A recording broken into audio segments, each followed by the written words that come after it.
চট্টগ্রামের আনোয়ারায় স্কুলের ভবন নির্মাণের কাজ ফেলে রেখে চলে গেছেন ঠিকাদারের প্রতিষ্ঠান। উপজেলার বারখাইন দক্ষিণ তৈলারদ্বীপ রেজিস্ট্রার সরকারি প্রাথমিক বিদ্যালয়ের ভবন নির্মাণ কাজ শুরু হয় 2021 সালে। 4 বছর পেরিয়ে গেলেও বিদ্যালয়টির ভবন নির্মাণের কাজ শেষ হয়নি বলে অভিযোগ পাওয়া যায়। সরেজমিনে গিয়ে দেখা যায় উপজেলার দক্ষিণ তৈলারদ্বীপ রেজিস্ট্রার সরকারি প্রাথমিক বিদ্যালয়ের নির্মাণাধীন ভবনের কাজ ফেলে রেখে চলে গেছে ঠিকাদার প্রতিষ্ঠান। পড়ে আছে ভবন নির্মাণের নানা যন্ত্রাংশ, মরিচা ধরেছে পড়ে থাকা লোহাগুলোতেও। স্থানীয়দের দাবি, বিভিন্ন জায়গায় অভিযোগ দিয়েও সুফল মিলছে না।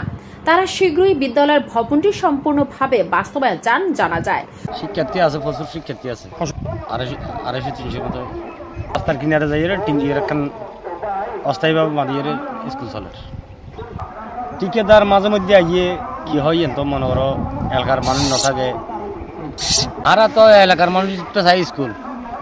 2 বছর আগে ওয়াহিদ কনস্ট্রাকশন নামের একটি ঠিকাদার প্রতিষ্ঠান বিদ্যালয়ের ভবনটি নির্মাণের কাজ হাতে পায়।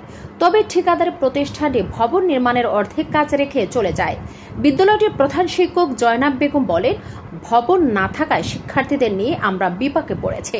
তাদের শ্রেণী পাঠদানের সমস্যা হচ্ছে। আগের তুলনায় অনেক শিক্ষার্থীও কমে গেছে। আমাদের দাবি দ্রুত যেন এই স্কুলের কাজ সম্পূর্ণ করা হয়।